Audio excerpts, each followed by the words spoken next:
आज हम लोग पढ़ रहे हैं क्लास 10th के ज्योग्राफी का chapter number 2 forest and wild life resources. तो अगर हम लोग बात करें फॉरेस्ट की और वाइल्ड लाइफ की, तो फॉरेस्ट और वाइल्ड लाइफ जो है दोनों ही हमारे लिए बहुत ही इम्पॉर्टेंट है। और वाइल्ड लाइफ अगर हम लोग बात करें तो ये वो लिविंग बींग्स है जो कि फॉरेस्ट में रहते हैं। तो क्यों फॉरेस्ट हमारे लिए इम्पॉर्टेंट है, वाइल्ड लाइफ हमारे लिए इम्पॉर्टेंट है और हमारे लिए रिसोर्स है, क्योंकि यहाँ पे बात की गई है forest and wild life resources की। And we all know that resources are the things which satisfy our need. वो चीज़ें जो हमारी ज़रूरतों को पूरा करती है वो रिसोर्सेज होती है। तो अब हम लोग चैप्टर को स्टार्ट कर रहे हैं।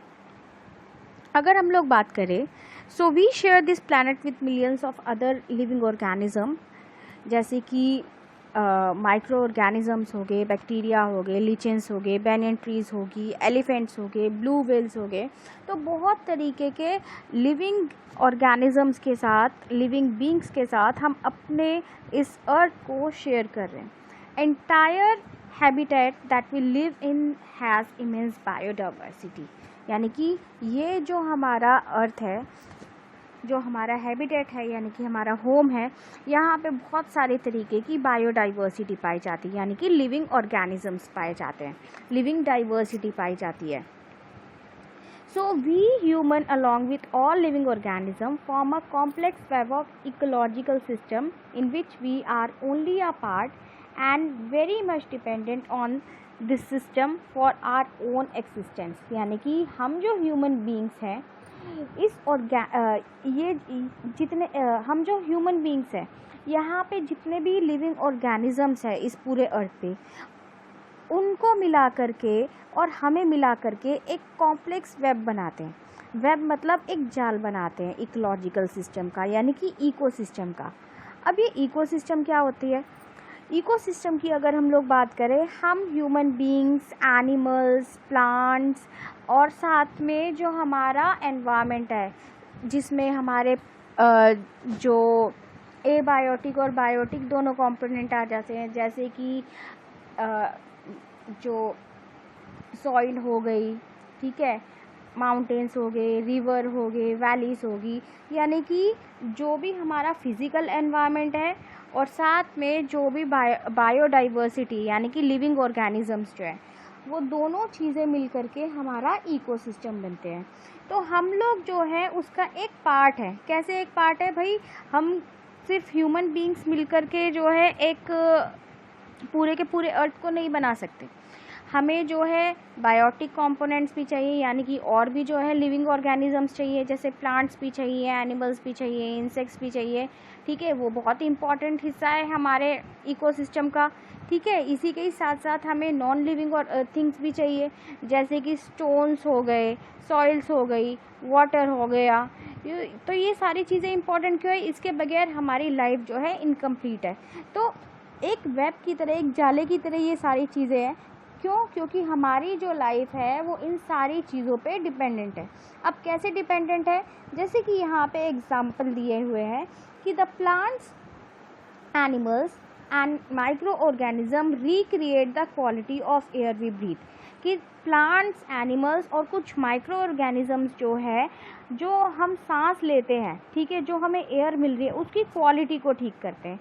दूसरा एग्जांपल दिया है द वाटर वी ड्रिंक, जो पानी हम पीते हैं, and the soil that produces our food, जिस मिट्टी में हम लोग जो है, हम जो मिट्टी हमें खाना प्रोवाइड कर रही है। क्यों? क्योंकि एग्रीकल्चर जो है सॉइल पर होता है। तो अगर हम लोग बात करें तो एयर भी हमारे लिए इम्पॉर्टेंट है, वाटर भी हमारे लिए इम्पॉर्टेंट है, सॉइल भी हमारे लिए इम्पॉर्टेंट है। तो ये सारी चीज़ें हमें कहाँ से मिल रही है? ये सारी चीज़ें हमें नेचुरली मिल रही है। और अगर ये सारी चीज़ ना हो तो हम लोग सर्वाइव भी नहीं कर पाएंगे। इसी तरीके से अगर हम लोग बात करें तो फॉरेस्ट जो है इन सारी चीज़ों में बहुत ही इम्पॉर्टेंट रोल प्ले करता है। क्यों? क्योंकि फॉरेस्ट में जो है ट्रीज़ है जो हमारे लिए बहुत इम्पॉर्टेंट है, ठीक है। हमें जो है नेचुरल एयर वहाँ से मिल रही है, ऑक्सीजन हमें सप्लाई कर रहा है। दूसरी अगर हम लोग बात करें सॉइल की, तो सॉइल हमारे लिए बहुत ही इम्पॉर्टेंट है, लैंड हमारे लिए बहुत ही इम्पॉर्टेंट है। तो ये सारी चीज़ें जो है हमें फॉरेस्ट प्रोवाइड कर रहे हैं। प्लस जो लिविंग ऑर्गेनिजम्स है, जो माइक्रो ऑर्गेनिजम्स है, वो उसका हैबिटेट ही फॉरेस्ट है, यानी कि जंगल उनका घर है। तो वो सारी चीज़ें भी हमें जंगल प्रोवाइड कर रहे हैं। तो अब हम लोग बात करें बायोडाइवर्सिटी की, तो यहाँ पे डेफिनेशन दी हुई है बायोडाइवर्सिटी की, बायोडाइवर्सिटी और बायोलॉजिकल डाइवर्सिटी। ठीक है, बायोडाइवर्सिटी को हम लोग बायोलॉजिकल डाइवर्सिटी भी बोल सकते हैं। बायो मीन्स लाइफ और डाइवर्सिटी मीन्स वैरायटी। ठीक है, तो मैं यहाँ पे लिख देती हूँ, बायो मीन्स लाइफ और लिविंग, डाइवर्सिटी। अब ये बायोडाइवर्सिटी है क्या? Biodiversity is immensely rich in wild life. ठीक है, बायोडाइवर्सिटी की अगर हम लोग बात करें तो ये बहुत ही रिच होता है वाइल्ड लाइफ में। वाइल्ड लाइफ में हमारे एनिमल्स, इंसेक्ट्स, एम्फीबियंस सब आ जाएंगे। And cultivated species, cultivated species की अगर हम लोग बात करें, जितने भी plant, tree, herb, shrubs, bushes, सब कुछ इसमें आ जाएंगे। डाइवर्स इन फॉर्म, यानी कि अलग अलग फॉर्म में हमें पाए जाते हैं। And function but closely integrated in a system through multiple network of interdependencies. तो बायोडाइवर्सिटी में हमारे प्लांट्स और एनिमल मिलकर के जो है एक सिस्टम बना रहे हैं और दोनों ही एक दूसरे से इंटरलिंक है। अगर सिंपल वर्ड में अगर हम लोग बात करें तो हम लोग बायोडाइवर्सिटी को सिंपली बोल सकते हैं कि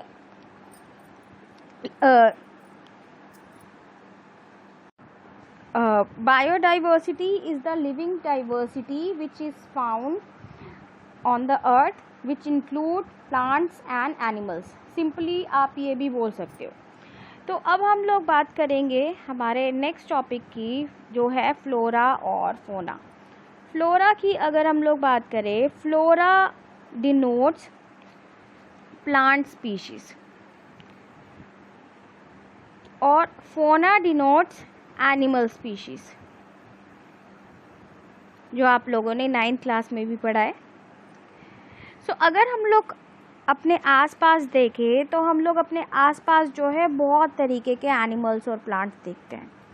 इनफैक्ट अगर हम लोग इंडिया की बात करें, इंडिया जो है one of the richest countries है वर्ल्ड में, पूरक वर्ल्ड में, in terms of plants and animal. क्यों? क्योंकि यहाँ पे different types of trees, different types of animals पाए जाते हैं।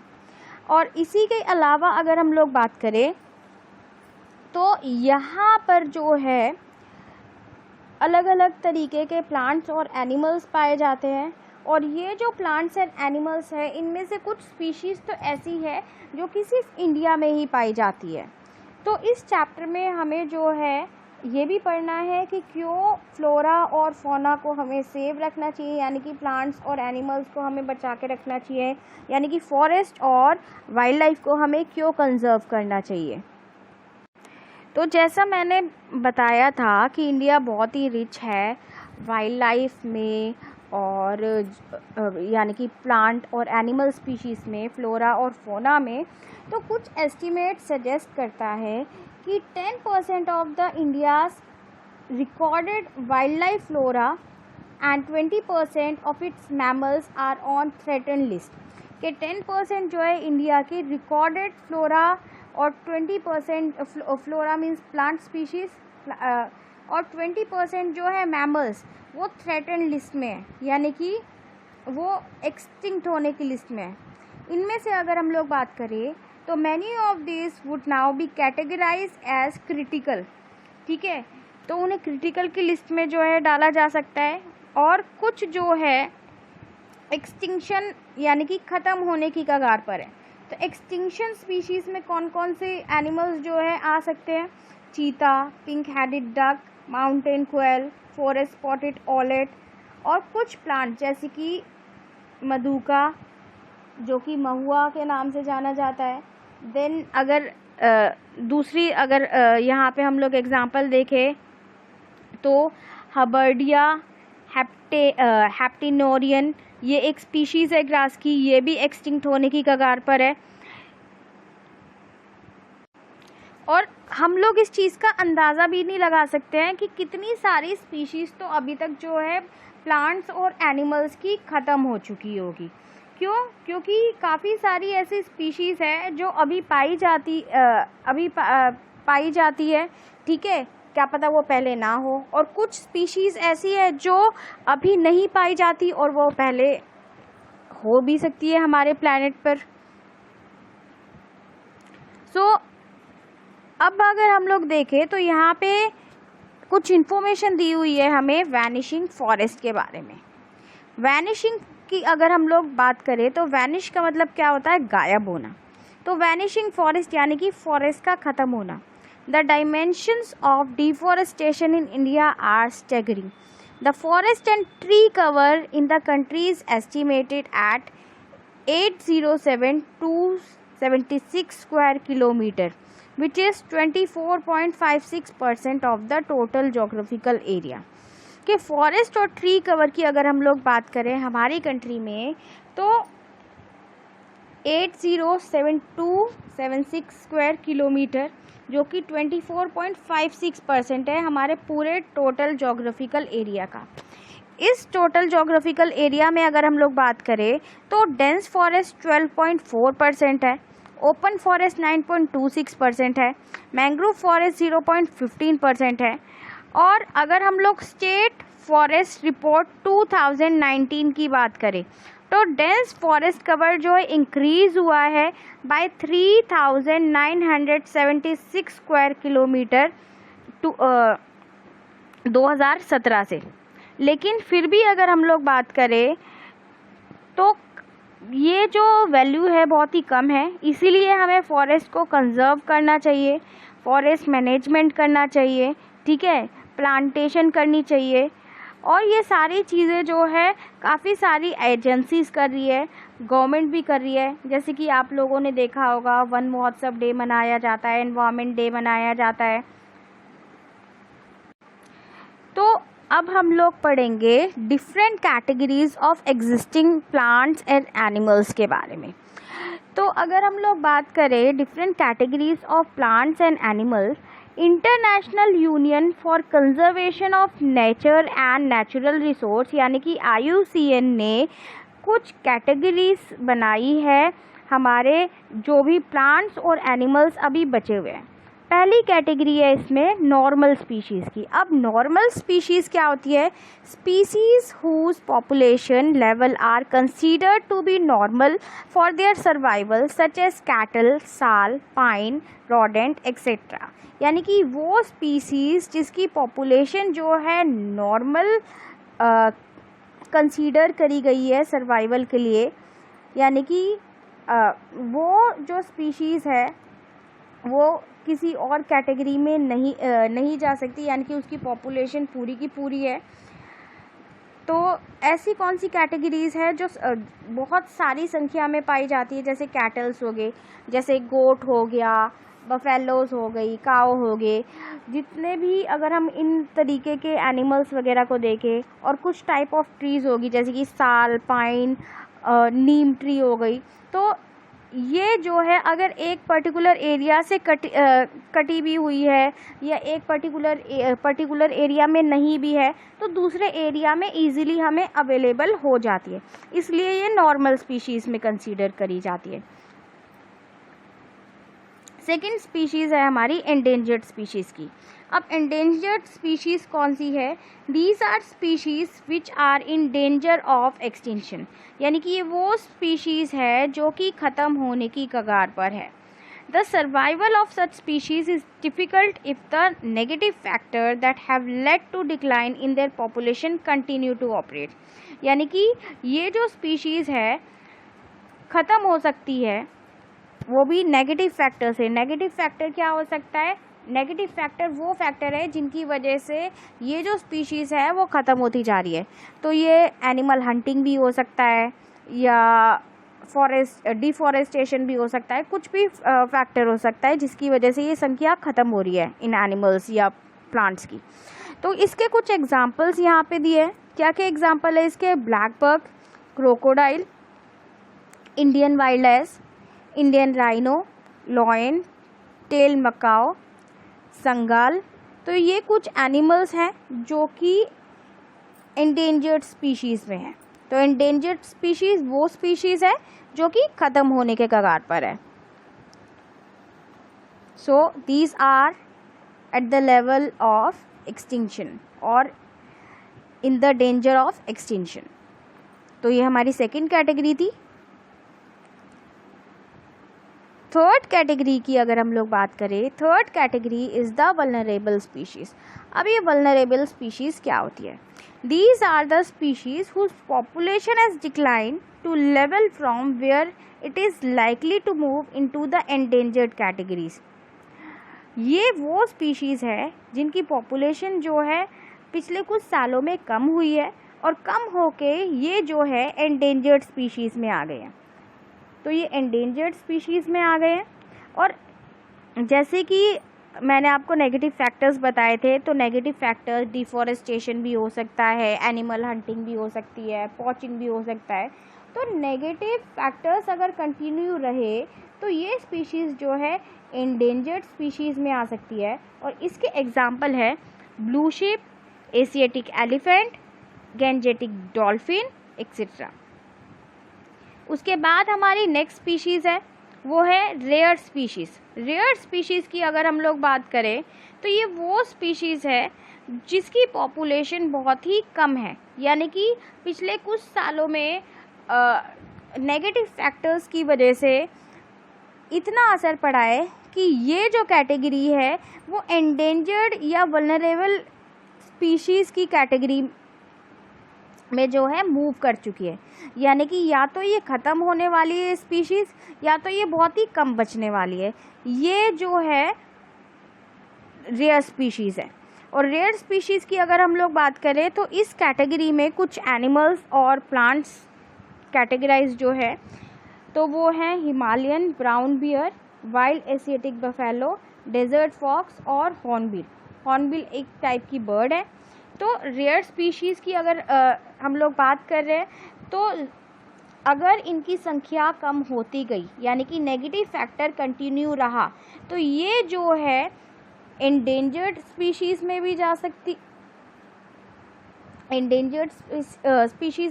सकती है और वल्नरेबल स्पीशीज़ में भी जा सकती है।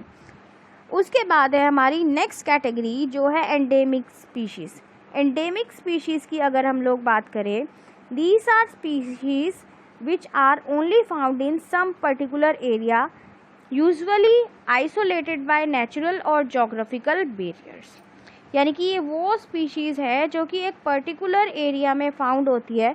और वो पर्टिकुलर एरिया क्या है, या पर्टिकुलर एरिया जो है आइसोलेटेड, यानी कि एक ऐसी जगह होगी जहाँ पर नेचुरल जोग्राफिकल एरिया होगा, यानी कि नेचुरल एनवायरनमेंट होगा। और उस नेचुरल एनवायरनमेंट में ये पर्टिकुलर टाइप ऑफ स्पीशीज़ वगैरह पाई जाएंगी। अब ये पर्टिकुलर स्पीशीज़ है कौन कौन सी जो इस कैटेगरी में हमने डाली हुई है IUCN ने? Andaman teal, Nicobar pigeon, Andaman wild pig, mithun in Arunachal Pradesh. तो ये कुछ एनिमल्स की कैटेगरी है जो यहाँ पे डाली गई है। यानी कि ये जो है जैसे अंडमान तिल सिर्फ अंडमान में ही पाया जाएगा, तो ये क्या हो गया, ये एक आइसोलेटेड नेचुरल जोग्राफिकल बैरियर हो गया, यानी कि इस पर्टिकुलर जोग्राफिकल एरिया में ही ये एनिमल पाया जाएगा। निकोबार पिजन सिर्फ निकोबार एरिया में ही पाया जाएगा, यानी कि उस एरिया में ही ये पाया जाएगा। नेक्स्ट कैटेगरी है हमारी एक्सटिंक्ट स्पीशीज़। एक्सटिंक्ट स्पीशीज़ की अगर हम लोग बात करें, एक्सटिंक्ट का मतलब होता है ख़त्म, यानी कि ये वो स्पीशीज़ है जो कि अब इस अर्थ पे बिल्कुल भी पाई नहीं जाती है। So these are species which are not found after searches of known or likely areas where they may occur. सो ये जो स्पीशीज़ है जो ख़त्म हो चुकी है, जो अब फाउंड नहीं होती है, तो ये कौन कौन सी है? जैसे कि Asiatic cheetah, pink headed duck, ये ऐसी स्पीशीज़ है जो अब एक्सटिंक्ट हो चुके हैं और कुछ साल पहले ये अर्थ पे पाई जाती थी ये species. Asiatic cheetah, where did they गो? तो वर्ल्ड की अगर हम लोग बात करें, वर्ल्ड फास्टेस्ट लैंड मैमल जो है वो चीता है, ठीक है। और ये जो है एक कैट फैमिली का मेंबर है जिसकी स्पीड जो है 112 किलोमीटर पर आवर की है। लेकिन अगर हम लोग बात करें, चीता को जो है ज़्यादातर लोग लेपर्ड से भी कंपेयर कर देते हैं। और इसके अलावा अगर हम लोग बात करें तो इसके कुछ फीचर बताए हैं जिससे हम आइडेंटिफाई कर सकते हैं एक लेपर्ड को और एक चीता को। जैसे its distinguishing mark are the long tear drop shape lines on each side of the nose from the corner of the eyes to the mouth. इसके जो मार्क है, ठीक है, तो उस ब्लैक कलर के जो है मार्क पाए जाते हैं चीता के ऊपर, जो कि उसके नोज से लेकर के उसकी आइज और आइज से लेकर के उसके माउथ तक पाया जाता है। 20th सेंचुरी में अगर हम लोग बात करें तो अफ्रीका और एशिया में काफ़ी सारे चीता पाए जाते थे, लेकिन अब जो है चीता की स्पीशीज़ धीरे धीरे डिक्लाइन होने लगी है। और ये जो है चीता की स्पीशीज़ 1952 में पूरी की पूरी एक्सटिंक्ट हो चुकी है इंडिया से। सो चीता जो है इंडिया से एक्सटिंक्ट हो चुका है, एशियाटिक चीता। तो एशियाटिक चीता जो है वो एक एक्सटिंक्ट स्पीशीज़ में आता है। अगर हम लोग अपने आसपास की बात करें तो ये भी हमने देखा है कि पिछले कुछ सालों में काफ़ी सारे ट्रांसफॉर्मेशन हुए हैं नेचर में। जैसे कि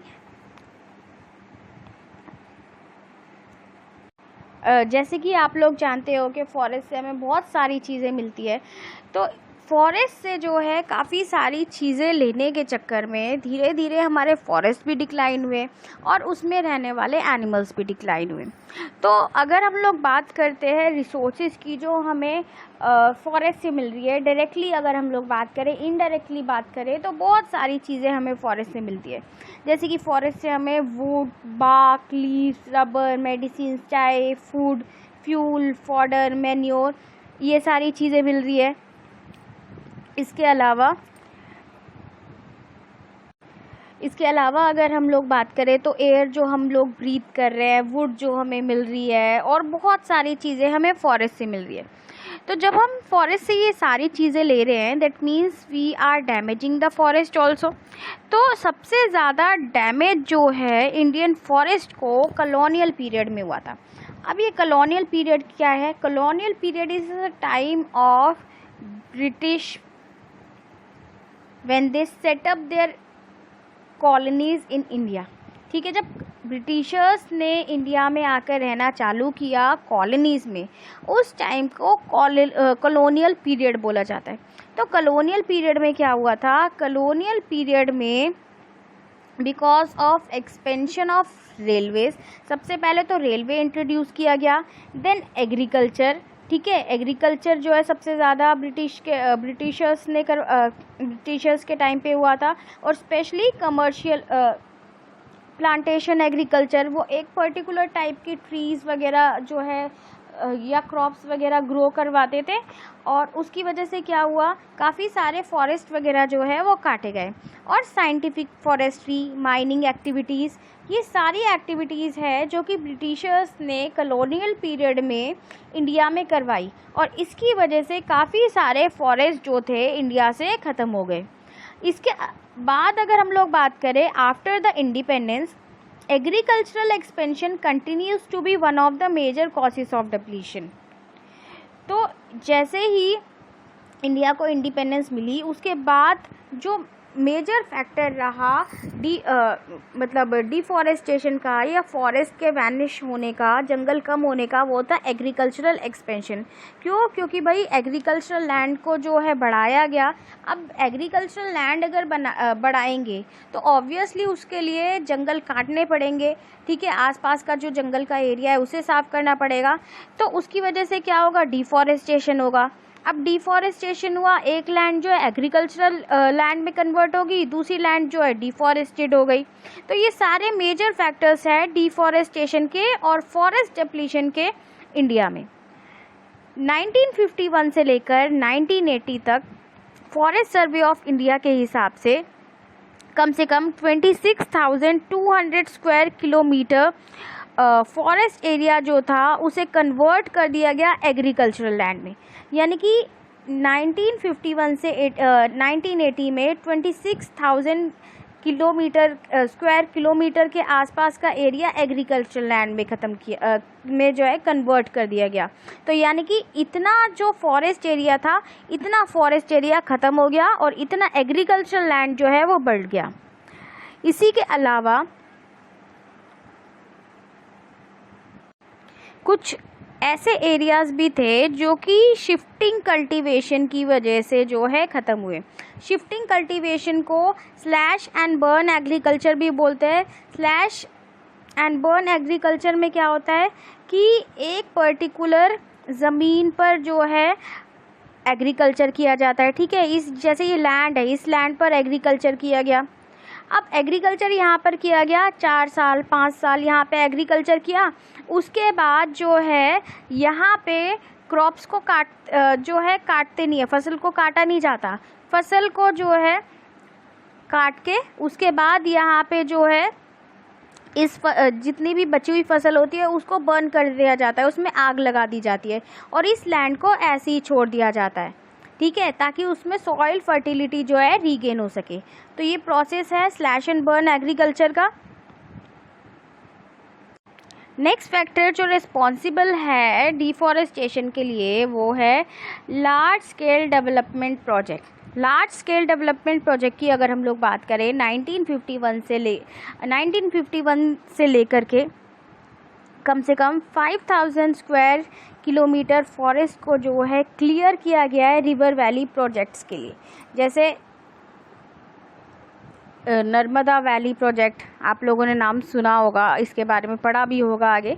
तो रिवर वैली प्रोजेक्ट्स वगैरह बनाने के लिए जो है काफ़ी सारी ज़मीनों को क्लियर किया गया और ज़मीन वगैरह जो है क्लियर करने के लिए यहाँ पे स्पेशली अगर हम लोग बात करें, जब हम लोग बात करते हैं प्रोजेक्ट्स की और वो भी स्पेशली रिवर्स पर, तो हम लोग डैम्स की बात करते हैं, ठीक है। तो डैम्स वगैरह बनाने के लिए बहुत सारा एरिया चाहिए होता है, आसपास के जंगल काटने पड़ते हैं।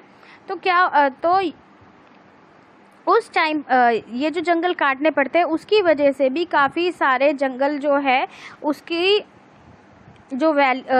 जो संख्या है वो कम हुई है। जैसे नर्मदा सागर प्रोजेक्ट जो है मध्य प्रदेश में, तो नर्मदा सागर प्रोजेक्ट जो है उसमें भी 40,000 हेक्टेयर्स फॉरेस्ट जो है वो ख़त्म हो गए थे, ठीक है। इतने फॉरेस्ट जो है वो ख़त्म हुए थे किस चीज़ के लिए? नर्मदा सागर डैम बनाने के लिए। नेक्स्ट जो हमारा जो फैक्टर है डिफॉरेस्टेशन का वो है माइनिंग, ठीक है। तो माइनिंग की अगर हम लोग बात करें तो बक्सा टाइगर रिजर्व जो कि वेस्ट बंगाल में है, माइनिंग की वजह से ख़त्म हुआ। ख़त्म क्या, उसके ऊपर मतलब काफ़ी इम्पैक्ट पड़ा। जैसे कि क्या क्या इम्पैक्ट पड़ा? The Buxa tiger reserve in West Bengal is seriously threaten by the ongoing dolomite mining. Dolomite mining की वजह से वहाँ पे बहुत असर पड़ा। क्या क्या असर पड़ा? It has disturb the natural habitat of many species. काफ़ी सारी स्पीशीज़ के नेचुरल हैबिटेट पर असर पड़ा, डिस्टर्ब हुई माइनिंग की वजह से, क्योंकि जब माइनिंग करते हैं तो ज़मीन के अंदर जो है ड्रिलिंग वगैरह करनी पड़ती है, तो उससे वाइल्ड लाइफ बहुत डिस्टर्ब होती है। And block the migration route of several other including the great Indian elephant. काफ़ी सारे जो एनिमल्स का माइग्रेशन वगैरह होता था, यानी कि ये लोग जब एक प्लेस से दूसरे प्लेस पे मूव करते थे तो उसका जो रूट था वो भी ब्लॉक हो गया माइनिंग की वजह से। और कुछ एनिमल्स जो कि उस रूट से जाया करते थे, माइग्रेट किया करते थे, तो उनके ऊपर भी असर पड़ा, उनका माइग्रेशन रुक गया, जैसे कि इंडियन एलिफेंट्स। तो अभी तक हम लोगों ने जो है कुछ फैक्टर्स पढ़ लिए हैं फॉरेस्ट डिफॉरेस्टेशन के। तो कौन कौन से हमने जो है फैक्टर्स पढ़े? पहला हमने कॉलोनियल पीरियड पढ़ा कि during the colonial period deforestation सबसे ज़्यादा हुआ था। इसके बाद अगर हम लोग बात करें तो एग्रीकल्चर लैंड में जब फॉरेस्ट लैंड को कन्वर्ट किया गया था, ठीक है, कब? 1951 के बाद। तब जो है काफ़ी सारे फॉरेस्ट डिप्लीट हुए। उसके बाद हमने नेक्स्ट जो फैक्टर पढ़ा वो था large scale developmental project. Large scale developmental project में स्पेशली डैम कंस्ट्रक्शन। उसके बाद नेक्स्ट फैक्टर था हमारा माइनिंग के बाद अगर हम लोग बात करें तो और भी बहुत सारे फैक्टर्स हैं, जैसे ओवर ग्रेजिंग वगैरह हो गया, और भी बाकी काफ़ी सारे फैक्टर्स हैं। तो आज हम लोग यहीं तक पढ़ेंगे। नेक्स्ट पार्ट में जो है हम लोग बाकी का चैप्टर कंटिन्यू करेंगे। So till then bye, and do like, share and subscribe my channel. Thank you.